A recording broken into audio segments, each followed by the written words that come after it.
This one is gonna hurt me because this is a top 10 game of mine, but I'm probably going to agree with certain aspects on these 1-star reviews. So let's get into it.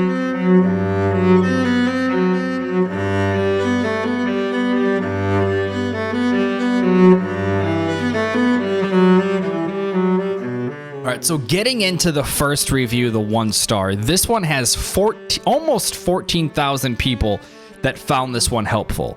So the fact that 14,000 people read this whole review and found it and cared enough to click helpful has me worried that this person's going to have some pretty strong points. So let's get going. This game is a slap in the face to everyone that loved the first game. Do not buy this and save your money. The truth and context of this game is much worse than the leaks before. Before I get into one of the worst stories ever, this game is very average in today's modern gaming generation. Now, this part right here, I 1,000,000% disagree. The amount of abilities that they add to this game, or the amount of add-ons that they added to this game to make sure that every person in the modern world, no matter their disability, was able to play this game. They had color blindness mode. If you were like blind in one eye, they had a mode for that. If you sensed colors incorrectly, they had a mode for that. So to say that this is very average in today's modern gaming generation, it's just not true. Did you guys remember the rope situation whenever Ellie was opening the gate and she had to like throw, no, it was a wire. She threw a wire and the wire mechanics were insane. Go play a game from 2 years ago and compare it side by side to The Last of Us 2. There's just no comparison at all. Before I get into one of the worst stories ever, again, to me, what makes a game story successful is it makes you mad, it makes you sad, it makes you laugh, it makes you cry. And this game was able to achieve all 4 of those emotions. And to me, that's a successful video game. And I think what people's issue is that it was off the beaten path of the first one. But what you have to remember is Ellie was a kid. Joel was, at the start of The Last of Us Part 1, just this hard, broken man, had zero emotions, didn't care about anything besides him and Tess. And then this little girl was brought into his life. And you can see through the first game, him softening up a little bit. If you go and talk to a parent, I have talked to, like my teachers said that before they were a parent, they used to be very strict and harsh on their students. And then after they had their kid, they started to treat the students that say, especially college teachers, they would start to almost treat their students like their kids. Like instead of yelling at them and giving them zeros, they would sit them down. I've had this happen. They would sit them down and just say, "You're lucky I have kids because otherwise I would be ignoring you right now and giving you a 0." It softens them up a little bit. So to sit here and say, and also Joel is older in the first or in the second one. So to sit here and just expect Joel, and he was, what, 50 something in part 1, so he was close to 60. Once you reach 60, you start to care less. You start to not have as much energy. So to sit here and say that Joel was just, I don't know, man. I'm sure that's what I want to talk about is going to be in this.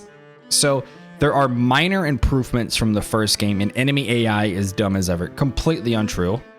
There are more cutscenes and walking than actual gameplay. I do think it's pretty close. I still think that there is more actual gameplay than cutscenes and, well, I guess if you add in walking, but walking is also, like, that is considered gameplay. I don't care if it's walking or not. If you're controlling and you can control where your character goes, that's still gameplay. But I do think that this is actually pretty close. Like, if it's a 20-hour, I believe it's like 20 hours, I do think like 7 of it is cutscenes, which I'm okay with.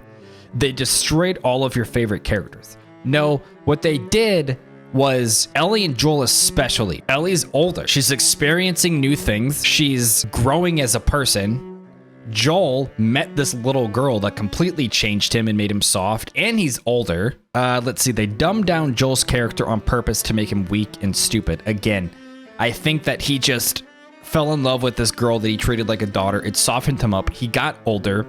He's been in this apocalypse for 30 years. Wouldn't you be burnt out and kind of done after 30 years? You'd be tired. You'd be drained. You'd be hurting. You you wouldn't care as much. And people don't really think about that. They get pissed off when a game doesn't go the way that they wanted it to go. They dumbed down Joel's character. In the first game, he was very smart and had a ton of experience. Still does. He didn't even trust a guy that was sick on the road. He chose to run him over. Later, we find out that a stranger on the road was not sick and it was all a setup. They do everything to make you dislike Joel and continue to spit on him. Here's the thing with that situation, though. Joel ran into Abby, and to be fair, they helped each other and they came out ahead. They were able to overcome dying and getting attacked by all those zombies or infected. So that was someone that he kind of trusts because he just went through this experience with, right?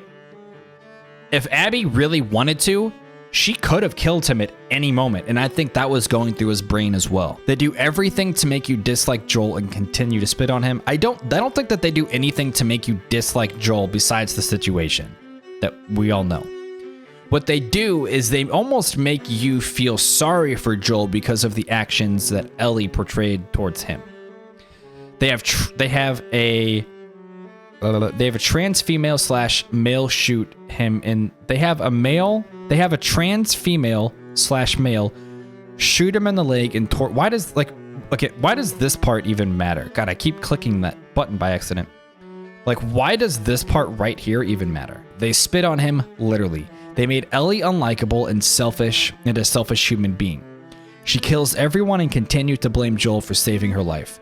She cared so much in saving humanity because she has the immunity, but instead she became a lesbian and chose not to reproduce. Okay, before she even met Joel, this person clearly didn't pay attention to the story or play the DLC of the first one, because we knew that Ellie was this way since the first game. She even lets Abby, the one that tortured and murdered Joel in front of her, get away with it.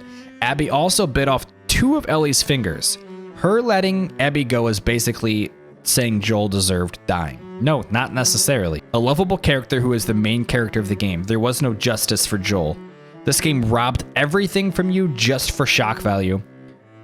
That part, like the shock value part, I do think is true. I think they killed off Joel just to shock the players that were playing. Just to make it seem as though they weren't going to go the average route. So this part I do completely agree with. The current narrative of destroying the main character to make the female rise is very weak storytelling. I don't think that the current narrative of destroying the male character to make the female character rise, I don't think that was the point of the game. People are so set on the trans female / male, the lesbian, and the female taking over part of the game. They care too much about that, when I know that's not what they were trying to go for at all. It is disrespectful to both genders. Females even hate it. What females? I have never once heard a female complain about the story. You literally play as Abby, the character we hate, for half the game. They tried so hard to make us like her, but none of it worked. I do agree with that part as well. Like, the fact that we saw this character beat a beloved character to death with the golf club and then made us play her like almost instantly after that was pretty insane. This game is a waste of time and money and should have never been created as a sequel. The critics are liars and they don't care about what the fans want. They only care about their political narrative and force you to like something that you will never accept. Then they insult you by calling you names because you don't like the product they are praising. They are the worst kind of human being. Trust the gamers that actually love playing the kind of video games you like. These are the ones who you should listen to. Vote with your wallet and avoid this dumpster fire. Why care for a game created by a studio that is run by Neil Druckmann, who is a male feminist? What? And does not care about the fans and the people he works with. What are you talking about? That's why 75% of Naughty Dog left the company due to how he treated them. This game is created by people that don't care about you and backed by people that hate you. The game wasn't made for the fans and gamers. Vote with your wallets and avoid this at all costs, especially how they are trying to trick everyone with false advertisements into buying this. Look it up on YouTube. Oh, that's a great place to start. Don't trust the shill media. Watch the negative videos about this game and you will see the truth. Long live Joel and rip to the Last of Us franchise. Okay, there's a lot to dive into this. All right, so on to another one. First off, I want to say this. As terrible as it is, Joel died very early on in the story. I am not simply leaving a bad review on the game because of this. Okay, good start. I will touch on this later after going over the positives. The game itself is very nice. The areas you are left to explore are beautifully created, and the suspense you feel during the playthrough navigating through the post-apocalyptic world are even better than the first, in my opinion. I wholeheartedly agree. Some people complain about the abundance of resources, but I never thought of this as an issue since a major part of the game takes place. The area is riddled with enemies, and you are tasked exploring a city with an armed force marching around, and in another half, on the side of the large armed force, Therefore, the abundance of resources makes sense. The dialogue between all the characters was well written, especially during the flashback of Joel and Ellie. Yes, exactly. Perfect. Okay, I agree with all of this. Now, this may seem like a fair amount of positives, and I am glad that this person at least put positives in there. Now, this may seem like a fair amount of positives, maybe enough to get it a 2 or 3 star, but while I appreciate many elements, the game just overall left a bad taste in my mouth. Switching over to Abby after seeing her kill more characters that we have grown to care for just made me feel as if I was slugging towards the finish line, only continuing to see why the game took this turn. And while the purpose of being in Abby's perspective was not necessarily a mistake or wrong move, showing her motives for revenge are similar to Ellie. It just felt so out of place. It's a difficult task to show this moral gray ground theme between both sides when the characters are just not comparable at all. Abby, as a newly introduced character, literally kills off Joel within the first hour of gameplay, a character that people have bonded and loved for 7 years now.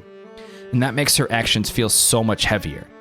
And then as a complete stranger who has done all these terrible things to characters we have bonded with, we are then forced to play through and in the end empathize with her. Okay, I mean, I actually agree with all of that so far. I'm not even gonna, I have nothing bad to say about that. The theme and overall story are not bad per se. I kind of like the idea of focusing on the struggle between human groups in a zombie genre game.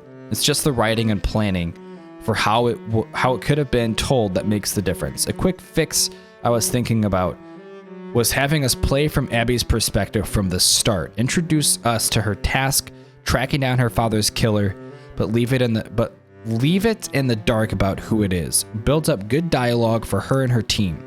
She already has these good interactions, and the game does a good job showing how close she is to her companions. And then, when we work up to meeting and getting saved by Joel, drop the bomb like in the game. Then, we enter as Ellie. Ellie's motives don't need to be as established. Most players, you can already empathize with us feelings, sympathize with the feelings she has, as we have already bonded with Joel as well during the first game. Yes, this will kill the secret as to why she did it for us. I think most of us kind of figured why she did it, but it would have bought more time for Abby to attempt to get an even playing field amongst an already favored cast of characters. Granted, I don't do storyboarding for video games. This is just food for thought or things I've imagined. I think that this is a perfect review. The only thing that I don't like is how this person just gave this game a straight up 1 out of 5 stars. To me, this at least deserved another star from this person. Because he did. He listed a lot of positives, but I think that this is probably this is probably the best 1-star review I've read. I completely agree with all of this. I mean, I have no issue with this person leaving a 1 star for this. Bad writing, not true. Bad story, not really true. Bad ending, no, it just wasn't a fairy tale ending. Rugned, the amazing experience that The Last of Us 1 was for me. Good job. 1 out of 10. Okay.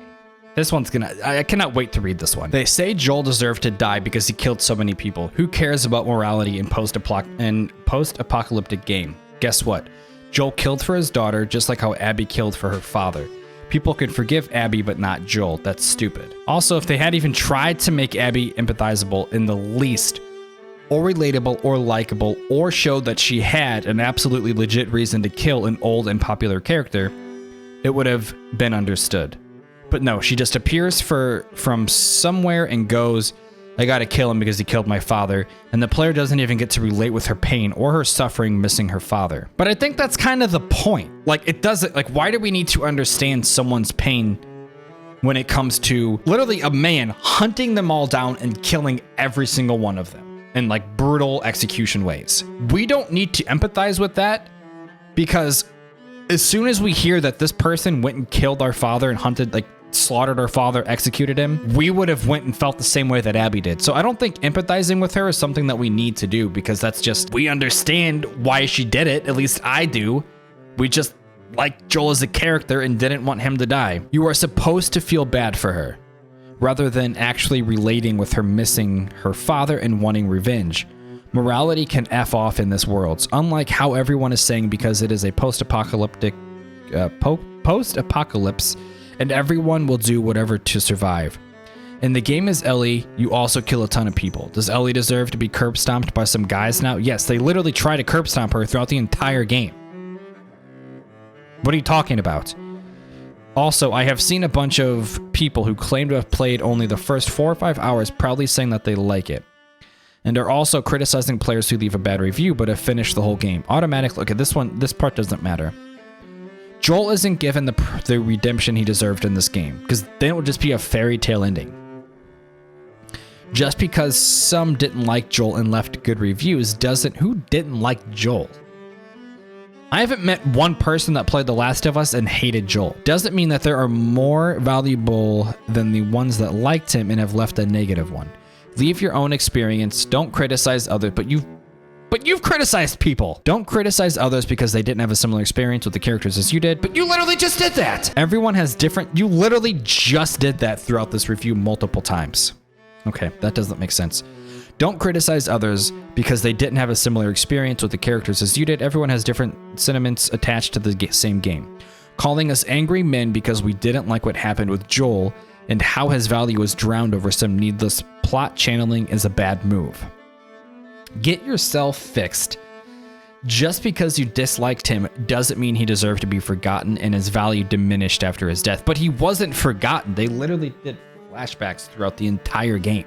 And he was talked about throughout the entire game. Definitely wasn't forgotten. Oh, okay. I also would like to point out how you think every bad review is a result of review bombing, but every good one is legit. Oh my god, man, I'm tired of reading these long ones. Isn't there a simple one where someone writes like one paragraph? Okay, I'm not gonna read that part. Problems. Ellie and Joel do not have enough gameplay. The relationship is what makes the first game great. Yeah, so you just wanted them to step and repeat? But that is not built upon and ends prematurely in part 2. Flashback scenes feel like hurtful jabs after what transpires. Supporting characters are dull and uninteresting. You're gonna say Jesse was uninteresting? You're gonna say Dina was uninteresting? Owen, oh my goodness gracious. This one's gonna be fun. Abby as a character fails to make me feel sorry for her. Yeah, I mean, I agree with that. She feels no remorse when she takes lives. Neither did any person in the game. And is motivated purely by her lust for blood. Ellie feels regret for her actions, which is the human element that is missing in Abby. Here's the thing. Abby is motivated. That doesn't make any sense. Like that literally doesn't make any sense. It's okay for Ellie to hunt down Abby for killing Joel, but it's not okay for Abby to hunt down Joel for killing her dad.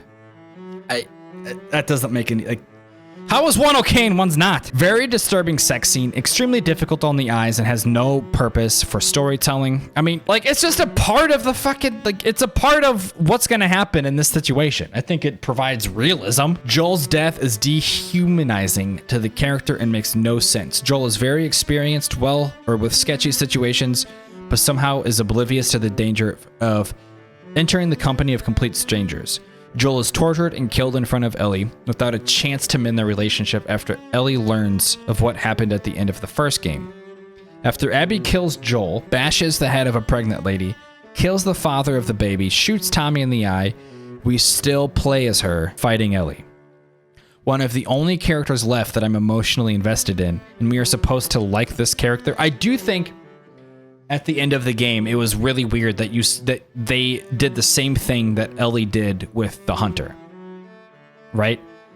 They had Abby hunt down Ellie in the same way that Ellie did with the. It was so bizarre and weird. I thought that part actually made me angry. I thought it was stupid. After Abby kills Joel, bashes the. Oh, we already read that. After Ellie's revenge quest, killing all who's involved in Joel's death, the actual murderer is spared for seemingly no good reason. This robs the audience of a final conclusion. See, I don't think that it was for no good reason. I believe Ellie was just like, I killed every person that was involved in Abby's life. Like, I destroyed her life. And I think Ellie realized that. Ellie killed everyone that Abby knew. Abby killed everyone that freaking Ellie knew. Ellie is treated like the villain and loses everything. Loses her fingers, so she can't play guitar like Joel taught her.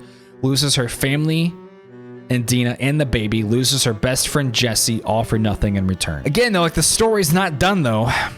All of these factors not only impact part 2, but the first game as well. I can no longer play the first game and look at these characters without thinking about where they will be in part 2. I can no longer save Ellie at the end without thinking killing this one surgeon will ruin the franchise completely. I really do understand what people are saying, and I'm really probably not going to read anymore because all of these tend to be like the same review for this game. That second one that I read, I actually completely agree with everything that he said, but I would still give this a 5-star compared to a 1-star because I still see the beauty in an imperfect game because it's such an imperfect world that these characters live in. Not everything's going to go correct. Think about it. Joel has been in this apocalypse for what, 30 years now, and you're going to expect him not to make one mistake? It caught up with him. He did such a great job getting out of trouble, keeping out of, well, not, I wouldn't say keeping out of trouble, but avoiding getting killed in such dire situations. He avoided that for like 30 years.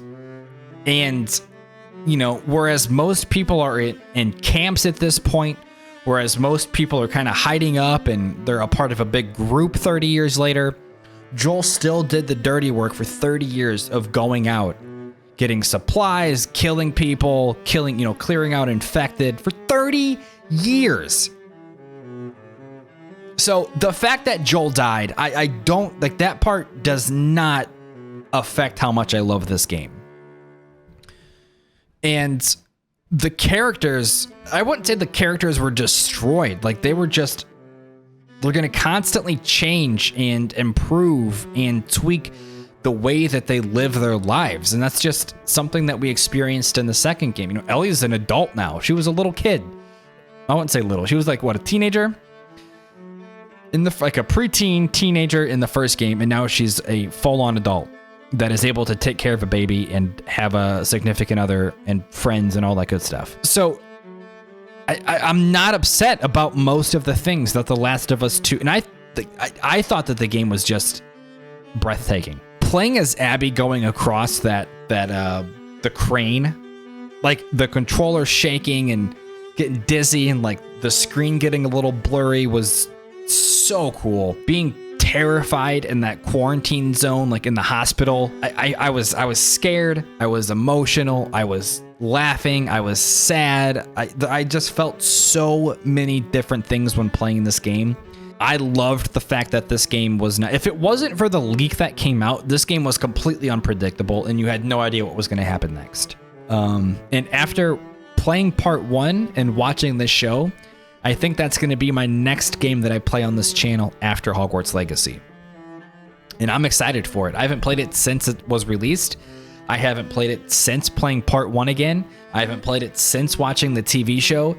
And I think that might change my entire perspective on the game. So we shall see. Thank you guys so much for watching. I love doing these. This is so much fun to see people's opinions on games that I love and respectful opinions. Like the second one, that guy he nailed it.